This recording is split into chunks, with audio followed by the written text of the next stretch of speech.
시간 여행은 진짜예요. 사실 여러분은 지금 시간을 여행하고 있어요. 이 비디오의 매 초마다 여러분은 미래에 1초씩 가까워지고 있으니까요.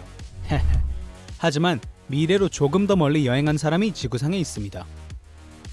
0.02초 미래로요. 게다가 그게 한계는 아닙니다. 세르게이 크리칼레프를 소개합니다. 그는 국제우주정거장에서 803일 9시간 39분을 보낸 우주비행사입니다. 그것이 그의 시간여행의 비결이에요.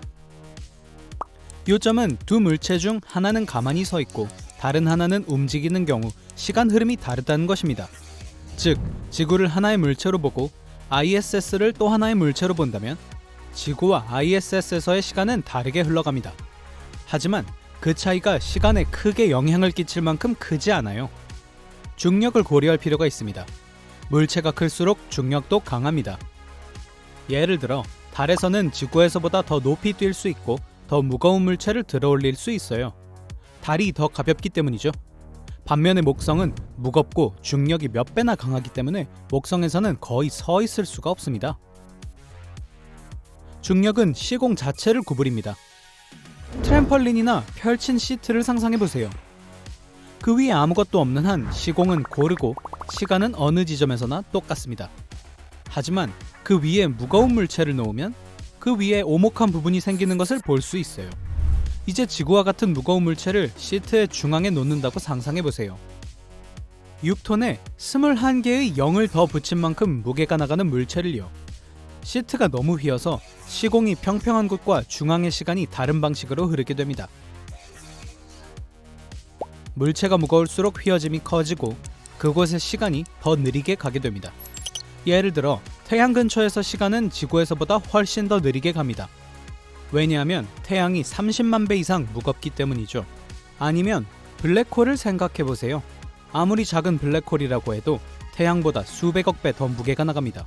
그리고 초거대 질량 블랙홀은 시공을 너무 많이 구부려서 그 근처에서 시간을 거의 멈추게 됩니다. 우리의 주인공 세르게이 크리칼레프는 바로 이런 시간여행 방법을 사용했습니다. 그는 이런 시공의 소용돌이 안에 있었던 것이 아니라 ISS에 있었어요. 시트의 공면성이 그렇게 강하지 않은 시공간적 지점이죠. 그리고 그곳의 시간은 지구보다 조금 더 빨리 흘렀어요. 약간이긴 하지만요. 그리고 그런 곳에서 충분히 오랜 시간을 보내게 되면 점차적으로 지구에 있는 사람들의 시간을 앞서가게 됩니다. 세르게이는 더 멀리 미래로 갈 수 있었겠지만 또 하나의 물리 법칙이 그것을 막았습니다. 공간과 시간의 통합에 관한 것이었죠. 여러분이 제자리에 서 있으면 시간 안에만 움직이는 거예요. 하지만 앞으로 뛰어간다면 시간과 공간 모두에서 움직입니다. 공간을 빠르게 이동할수록 시간 내 이동 속도는 느려집니다. 국제우주정거장은 초당 7.66km의 속도로 지구 주위를 이동합니다. 이 속도가 세르게이의 시간을 통한 움직임을 둔화시켰습니다. 그래서 국제우주정거장에서 2년이 넘는 시간 동안 그는 겨우 0.02초밖에 시간을 여행하지 못했어요. 자, 여기 여러분이 시간 여행을 할 수 있는 방법이 있습니다. 친구를 테이블에 앉히고 시계 한 개를 주세요. 다른 시계 하나는 여러분이 팔에 차고 테이블 주위를 뛰기 시작하세요.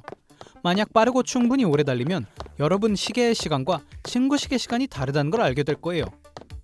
간단하죠? 여러분은 시간 여행을 했어요. 하지만 미래로 가는 다른 방법들이 있습니다. 첫 번째 방법을 위해서는 블랙홀로 가야 합니다. 가장 가까운 곳은 태양계로부터 1000광년 이상 떨어져 있어요.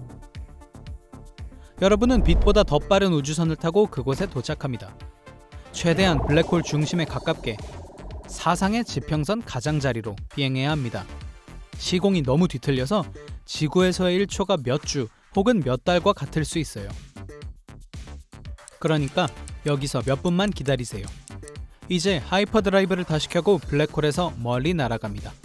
물론 이때 조심해야 합니다.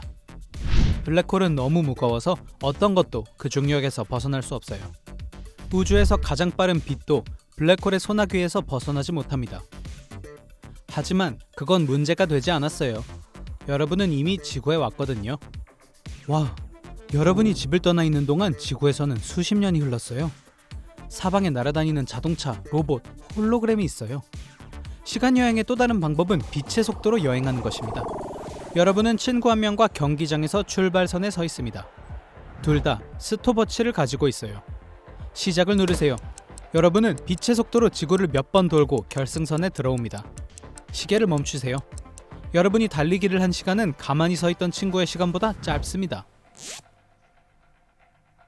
하지만 과학자들이 여전히 머리를 쥐어짜게 만드는 소위 쌍둥이 역설이라는 것이 있습니다. 무엇을 기준으로 삼을 것인가에 관한 것이죠. 좌표계의 중심이 가만히 서 있는 사람이고 다른 사람이 빛의 속도로 달리고 있다면 달리는 사람의 시계는 달리기 후에 늦어질 거예요. 왜냐하면 시간뿐만 아니라 공간 속에서 이동했기 때문입니다. 기억하시죠? 하지만 달리는 사람을 기준점으로 삼는다면 그 기준에서 움직인 사람은 가만히 서 있었던 사람이 됩니다. 그렇다면 서 있던 사람의 시계가 더 늦을 거예요. 그래서 실험의 결과는 두 사람의 시계, 서 있던 사람과 달린 사람 모두 같은 시간을 표시합니다. 이것이 쌍둥이 역설입니다. 물리 법칙을 어기고 시간이 흐르지 않게 하는 또 다른 방법은 플랭크 자세를 하는 거예요. 시간이 멈춰버린 것처럼 느껴질걸요? 네, 농담입니다. 과거로의 여행이 가능하다고 가정하면 많은 문제와 역설이 있습니다. 예를 들어 여러분이 12시에 타임머신을 만들고 있습니다. 12시 30분에 작업이 끝났어요. 그러고 나서 1시에 오직 한 가지 목적을 위해 타임머신에 오릅니다. 바로 타임머신을 만들지 못하게 막는 일이죠.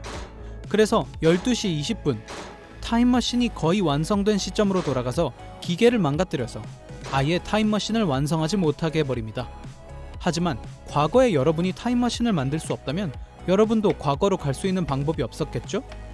아니면 타임머신을 만들고 아버지가 어머니와 데이트하던 시간으로 거슬러 올라갑니다.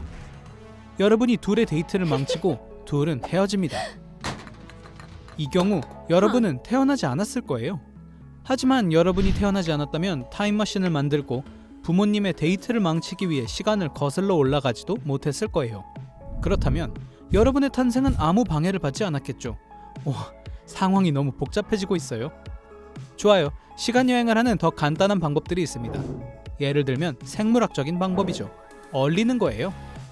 만약 여러분이 몸을 얼린다면 세상과 함께 시간을 보낼 것입니다. 하지만 여러분은 계속 잠에 빠져 있을 거예요. 그리고 깨어났을 때 여러분은 미래에 있겠죠. 그런데 곰처럼 겨울잠을 자는 동물은 시간여행자라고 할 수 있어요. 단순히 배고픈 겨울 계절을 건너뜁니다. 하지만 한 가지 문제가 있어요. 몸이 얼면 우리의 세포와 조직의 물은 얼음으로 변합니다. 그 결과 사막에서처럼 탈수증을 느낄 거예요. 보호용 화학물질을 사용하면 이러한 현상을 방지할 수 있습니다. 하지만 가장 어려운 것은 깨어나는 일입니다. 과학자들은 안전하게 살아있는 유기체를 해동시킬 수 없어요. 그래서 지금으로서는 몸을 냉동시키는 것은 편도 티켓이라고 할 수 있어요. 미래의 과학자들이 세포와 조직을 손상시키지 않는 방법을 찾게 되기를 희망합니다. 그러면 사람들로 가득 찬 냉동고를 열어서 수많은 시간여행자들을 깨울 수 있을 거예요. 그리고 그것은 꽤 비싼 모험입니다. 몸 전체를 얼리는 것은 2억 원 이상의 비용이 들 수 있습니다. 하지만 많은 사람들은 시간여행이 이미 현실이라고 믿습니다. 그리고 어떤 시간여행자들은 사진이나 영상에 찍히기도 했어요.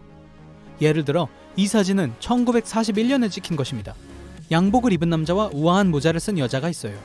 그 중에 미래형 안경을 쓰고 후드티를 입은 사람이 있습니다. 아니면 이 비디오에서 배경에 있는 여자를 볼 수 있어요. 핸드폰으로 얘기하고 있나요? 와, 이건 약 1세기 전의 일이에요.